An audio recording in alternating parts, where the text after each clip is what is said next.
કે 9.5 કરોડ રૂપિયા જે જેના જેન્યુન અમારા હકના હતા એમનામાં જતા રહ્યા છે. એટલે આ બધી પ્રોસેસ જે થાય છે એ કરવાનું કારણ અને ક્યાંથી થાય તો ઓડિશા સરકારના આ ડિપાર્ટમેન્ટ તરફથી. પરંતુ એ ડિપાર્ટમેન્ટ પણ એમાં ઇન્વોલ્વ છે. આ દેખીતી રીતે દેખાય છે. વિલાસ પાટીલ નામના એક એડવોકેટે આજે એક પ્રેસ કોન્ફરન્સ કરી અને સુરતના લગભગ 9 જેટલા લોકોની સામે કરોડો રૂપિયાના કૌભાંડનો આરોપ લગાવ્યો છે.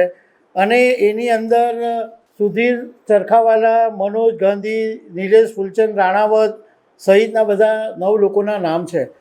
તો આ આરોપ શું છે એના વિશે હું તમારી સાથે વાત કરીશ. મારું નામ રાજેશ શાહ છે અને તમે જોઈ રહ્યા છો ગુજરાતના સૌથી મોટા ડિજિટલ ન્યૂઝ પ્લેટફોર્મ ખબર છે.com.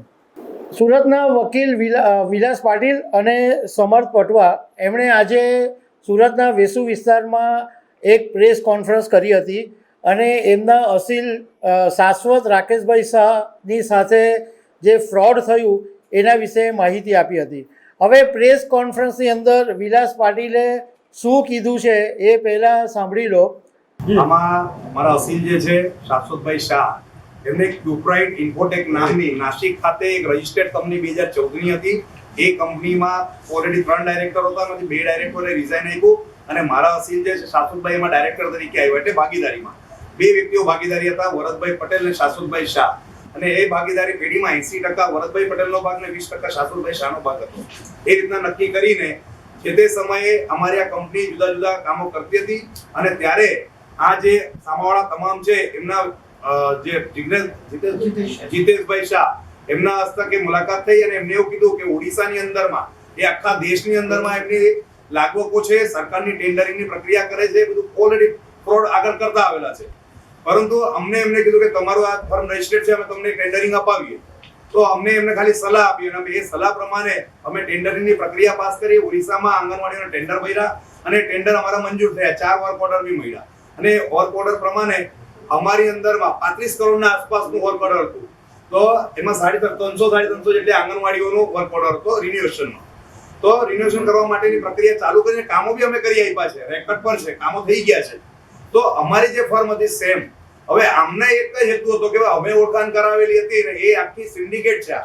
એ લોકોએ શું કર્યું, એમના મળતિયાઓ, એમના 2 વ્યક્તિઓ જે વલય પટેલ અને પેલા અંકિત ગજ્જર, આ 2 વ્યક્તિઓના નામે એક બોગસ પેઢી ઊભી કરી, ક્યુપ્રાઇટ સેમ નામની. અમારી પેઢી મહારાષ્ટ્ર ખાતે રજિસ્ટર્ડ પેઢી છે, ભાગીદારી પેઢી છે, સાથે સાથે જીએસટી અને તમામ ધારાધોરણ નીતિ નિયમ પ્રમાણે ચાલે. જેથી સરકારે અમને ઓડિશા સરકારે ટેન્ડર આપ્યું. ગુજરાત સાથેનો કોઈ કનેક્શન એના માટે નહીં હતો કે ટેન્ડરિંગની પ્રક્રિયા ઓડિશાની હતી, અમારી કંપની રજિસ્ટર્ડ હતી નાસિકની, મહારાષ્ટ્રની.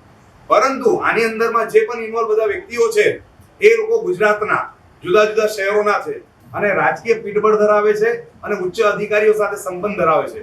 એટલે એમને એવું કહ્યું કે આ બોગસ પેઢી ઊભી કરીને એ પેઢીની અંદરમાં અમારા ખાતામાંથી પહેલા તો અમારું ખાતું ઇકોસેલમાં બોગસ અરજી આપીને અમારું ફ્રીજ કરાવી દીધું નાસિક ઇકોસેલમાં. એટલે અમે બેંકમાં કે અમારી ફ્રીજ કેમ થઈ ગયું, એટલે એમને કીધું ભાઈ ઇકોસેલ નાસિકે તમારું ફ્રીજ કર્યું છે ખાતું. એટલે ત્યાં ગયા ઇકોસેલમાં એમને કીધું કે સાહેબ અમારું ખાતું કેમ તમે આ ફ્રીજ કરાવ્યું છે, તમારા વિરુદ્ધમાં અરજી છે. શું અરજી છે? તો આ અરજીમાં કે 2 વ્યક્તિઓના નામ છે. એટલે અમે વલય પટેલ ત્યાં એફિડેવિટ કરીને આપી દીધું કે ભાઈ આ અમારી કંપની નથી અને આ બોગસ ખોટી રીતના ઊભું કરેલું છે. જે સોગંદનામું ઇકોસેલમાં આપ્યું કે સાચી શાશ્વતભાઈ અને વરદ પટેલની કંપની છે. અને બીજી વખત પણ પાછો ગુનો ખોટો દાખલ કરવામાં આવેલો, ત્યારે પણ એફિડેવિટ આપ્યું કે ભાઈ આમની જ ફર્મ છે. તો એના કારણે આટલું રેકર્ડ પર આવવા છતાં પણ જ્યારે સાચી ક્યુપ્રાઇટ અમારી કંપની છે એમાંથી બોગસ પેઢી, જેનું કોઈ જીએસટી ત્યારે હતું નહીં, કોઈ રજિસ્ટ્રેશન હતું નહીં, તેમ છતાં એ ખાતાની અંદરમાં 9.5 કરોડ જેટલા રૂપિયા ટ્રાન્સફર થઈ ગયા. એ 9.5 કરોડ રૂપિયા જે જેના જેન્યુન અમારા હકના હતા એમનામાં જતા રહ્યા છે. એટલે આ બધી પ્રોસેસ જે થાય છે એ કરવાનું કારણ અને ક્યાંથી થાય તો ઓડિશા સરકારના આ ડિપાર્ટમેન્ટ તરફથી. પરંતુ એ ડિપાર્ટમેન્ટ પણ એમાં ઇન્વોલ્વ છે. આ દેખીતી રીતે દેખાય છે કે ડિપાર્ટમેન્ટ ઇન્વોલ્વ હોય તો જ આ પૈસા એમના ખાતામાં ટ્રાન્સફર થયા. એટલે એ બાબતમાં અમે અરજીઓ અને ફરિયાદો ઓડિશા સરકારની અંદરમાં કર્યા. ત્યાંના કલેક્ટર સાહેબની બદલી થઈ. એ સમય દરમિયાનમાં બીજાને તપાસ સોંપવામાં આવી અને અમારી અરજીમાં કોઈ કાર્યવાહી ન કરતા હતા એટલે અમે ઓડિશા હાઈકોર્ટમાં આવી ગયા અને ઓડિશા હાઈકોર્ટે 90 દિવસની અંદરમાં આમાં તપાસ કરવા માટેનું ડાયરેક્શન આપ્યું ત્યાં. તો જ્યારે આમના પર દબાણ ઊભું થયું તો એમને વિચાર્યું કે આને ફસાવાનો કેવી રીતના.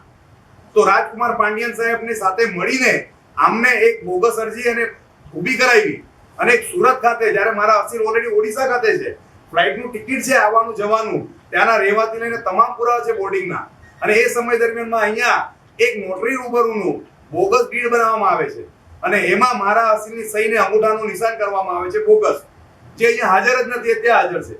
અહીંયા આ રીતનું રેકોર્ડ પર લાવે છે અને એ બોગસ ડીડના આધારે એપ્લિકેશન કરવામાં આવે છે અને એ એપ્લિકેશન સીઆઈડી ક્રાઇમમાં થાય છે. સીધી ફરિયાદી જે છે, અરજદાર છે, સીધો સીઆઈડી ક્રાઇમમાં જાય છે. અત્યાર સુધી આટલી ગંભીર ઘટનાઓ થાય છે તો લોકલ પોલીસ ફરિયાદો લેતી નથી, તો સીઆઈડી ક્રાઇમમાં પહોંચી જાય છે. સીઆઈડી ક્રાઇમ જે અરજી રમત ખોખોની કરે છે કાયમ બીજા બધા કેસોમાં, આમાં કોઈ ખોખો નથી થયું. સીધું છપ્પો ડાઉની જગ્યાએ પકડી દીધો. એમને સીધું અરજી લીધી ને ફરિયાદ દાખલ કરી દીધી. જ્યારે અરજી આવે તો તમારે સામાવાળાનું નિવેદન લો. કાયદો એવું કહે છે, ગુજરાતના ડીજી સાહેબનું પરિપત્ર છે કે ભાઈ જ્યારે રેકોર્ડ પર ડોક્યુમેન્ટરી એવિડન્સનો કેસ છે તો તમારે એની તપાસ કરવી જોઈએ, નિવેદન લેવા જોઈએ. અને એવું ન કરતા સીધી ખોટી ફરિયાદ દાખલ કરવામાં આવી અને અમારા જે ભાગીદાર છે વરદભાઈ પટેલ, એ ગુનામાં એમની ખોટી રીતે ધરપકડ કરવામાં આવે છે અમારા અસીલની, અને અમારા અસીલને ત્યાં ગાંધીનગર સીઆઈડી ક્રાઇમમાં બોલાવીને ધમકાવીને આજે સામાવાળા તમામ છે ધાક ધમકી આપીને આ બધા કેસો જે ઓડિશામાં અમે કરેલા છે તે પાછા ખેંચવા માટે ધમકી આપી. અમે નહીં માન્યા અમારા અસીલ, જેથી કરીને આ ગુનામાં ખોટી રીતના એરેસ્ટ કર્યો. જે અમારી બોગસ અમે સહી કરી છે, ડીડ બનાવી છે, એ ડીડમાં અમારી સહીનો અંગૂઠાનો જે કહેવામાં આવેલું છે એ ચાર્જશીટ કરી નાખી પોલીસે, પણ એફએસએલમાં નહીં મોકલ્યું.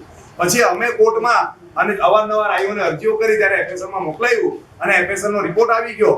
એમાં બી સ્પષ્ટ થઈ ગયું કે આ સહી શાશ્વતભાઈ શાહની નથી. મનોજ ગાંધી છે, ગાંધી ક્રિએટર વાળા, એ મનોજ ગાંધી છે કે બીજા? અને જીતેશ પટેલનું ઇન્વોલ્વમેન્ટ છે, જીતેશ શાહનું ઇન્વોલ્વમેન્ટ છે. હર્ષભાઈ સાથે, સીઆર પાટીલ સાહેબ સાથે, નરેન્દ્ર મોદી સાહેબ સાથેના ફોટો છે, નરેન્દ્રભાઈના સગાભાઈ સોમાભાઈ એમની સાથેના ફોટો છે, અવારનવાર અમારા ઘરે આવતા રહે છે વગેરે. બાકીના બધાના મનોજભાઈ. એમનું વિલાસ પાટીલનું કહેવું એમ છે કે ગુજરાતના કહેવાતા ઉદ્યોગપતિ તેમજ ઉચ્ચ પોલીસ અધિકારી દ્વારા 3 રાજ્ય સરકારોને ગેરમાર્ગે દોરાવવામાં આવી અને પીએમઓ અને સીએમઓનો નામે કરોડો રૂપિયાની લૂંટ કરવામાં આવી અને રાજકીય સત્તાધારીનો ઉપયોગ કરી અને મારા અસીલ શાશ્વત રાકેશભાઈ શાહને ફસાવવામાં આવ્યો. આ આખા કેસનું હું તમને શોર્ટમાં સમજાવું તો વાત એમ છે કે શાશ્વત રાકેશ શાહ કરીને એક લગભગ યુવાન છોકરો છે. એનું નાસિકમાં એક કંપની છે ક્યુ પ્રાઇડ ઇન્ફોટેક નામની ભાગીદારી પેઢી છે અને 2020માં એ કંઈક ભાગીદાર તરીકે જોડાયો અને એમાં વરદ રજનીકાંત પટેલ અને શાશ્વત રાકેશ શાહ એ 2 ભાગીદારો હતા. એ પછી કોઈ જીતેશ શાહ નામનો વ્યક્તિ છે કે જે રાકેશ શાહને પણ શાશ્વત રાકેશભાઈને પણ ઓળખે છે. તો એણે સુરતના મનોજ ગાંધીની સાથે ઓળખાણ કરાવી અને એ પછી મનોજ ગાંધીએ એવું કીધું કે મારા ઓડિશાની અંદર સારા એવા કોન્ટેક્ટ છે ઓડિશાની અંદર, તો તમને હું કામ અપાવી શકું. હવે આની જે ક્યુ પ્રાઇડ ઇન્ફોટેક પ્રાઇવેટ લિમિટેડ છે એ ઇલેક્ટ્રોનિક ઇન્સ્ટ્રુમેન્ટ અને સિવિલ કોન્ટ્રાક્ટનું કામ કરે છે. તો ઓડિશાની અંદર આંગણવાડીઓના કોન્ટ્રાક્ટ માટે વાત કરવાની હતી, તો એ બધું કોન્ટ્રાક્ટને બધું અપાયું. પણ એ પછી એવો આરોપ છે કે સુધીર ચરખાવાલા, મનોજ અરવિંદ ગાંધી, નિલેશ ફૂલચંદ રાણાવત, ભાવિનભાઈ જયંતિભાઈ લાપસીવાલા, નોટરી એડવોકેટ અશોક આહિર, સંદીપ જાનકીરામ પાટીલ, જીતેશ કાંતિલાલ શાહ, અંકિત જગદીશચંદ્ર ગજ્જર, વલય રજનીકાંત પટેલ, આ બધા લોકોની આખી એક ટોળકીએ same to same Q Pride Infotech નામની કંપની બનાવી અને એમાં અંકિત જગદીશ ગજ્જર અને વલય રજનીકાંત પટેલનું નામ રાખી અને જે ઓરિજિનલ કંપની હતી એના ખાતામાંથી ખાતું ફ્રીઝ કરાવી અને 9 કરોડ રૂપિયા ટ્રાન્સફર કરી લીધા એવો બધો આરોપ છે. હવે આ બાબતે અમે જેમની પર આરોપ લગાવવામાં આવ્યો છે એવા મનોજ અરવિંદ ગાંધીને સંપર્ક કરવાની કોશિશ કરી હતી. તો એમના જે ગાંધી સિનેમાના સીઈઓ છે, જે ગાંધી સિનેમા યુનિવર્સિટી રોડ પર આવેલું છે, અને ગાંધી સિનેમાના સીઈઓ હેમુભાઈએ અમને એવું કીધું કે મનોજભાઈ હૈદરાબાદ ગયા છે પણ એમનું આ કંપનીની અંદર કોઈ ઇન્વોલ્વમેન્ટ નથી એવું હેમુભાઈએ વાત કરી છે. તો દર્શક મિત્રો, આવા અનેક અપડેટની સાથે અમે તમને મળતા રહીશું. આભાર.